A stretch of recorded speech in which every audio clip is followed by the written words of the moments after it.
एक बार गौतम बुद्ध वैशाली नगरी में धर्म प्रचार के लिए जा रहे थे। जब वे नगरी के बीचों बीच से गुजर रहे थे, तब उन्होंने देखा कि कुछ सैनिक एक लड़की का पीछा कर रहे हैं। तभी वह डरी हुई लड़की एक कुएं के पास जाकर खड़ी रह गई और वह हांफ रही थी और प्यासी भी थी। तभी बुद्ध ने उस बालिका को अपने पास बुलाया और कहा कि वह कुएं से पानी निकाले और स्वयं भी पिए और उन्हें भी पिलाए। इतनी देर में वे सैनिक भी वहां पहुंच गए। बुद्ध ने उन्हें हाथ के संकेत से रुकने के लिए कहा।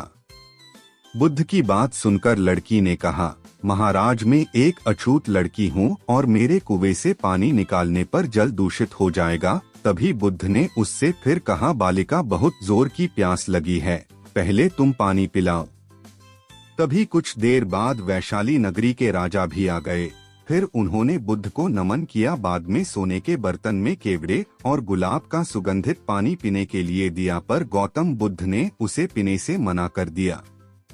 बुद्ध ने एक बार फिर बालिका से अपनी बात दोहराई। इस बार बालिका ने साहस के साथ कुएं से पानी निकाला और स्वयं भी पिया और गौतम बुद्ध को भी दिया।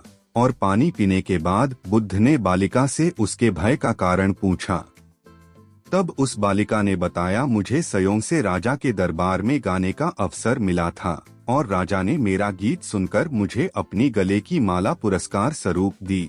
लेकिन उन्हें किसी ने बताया कि मैं एक अछूत लड़की हूँ और यह जानते ही राजा ने मुझे अपने सैनिक को मुझे जेल में डालने के लिए बोल दिया।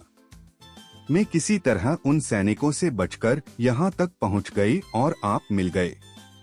इस पर बुद्ध ने कहा कि सुनो राजन, मैं चाहता हूँ कि आप मेरी इस शब्द को हमेशा याद रखें। कोई भी मनुष्य की पहचान उसके धर्म और जाति से नहीं, बल्कि उसके स्वभाव या उसके अच्छे काम से होती है।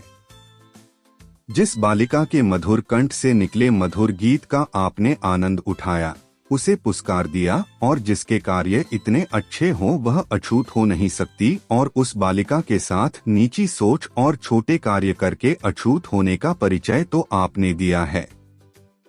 इसीलिए मेरे नजरों में यह बालिका नहीं बल्कि आप अछूत है। तभी राजा बुद्ध के सामने शर्मिंदा होने के अलावा और कर भी क्या सकते हैं। उन्होंने बुद्ध से क्षमा मांगी और वह से चले गए।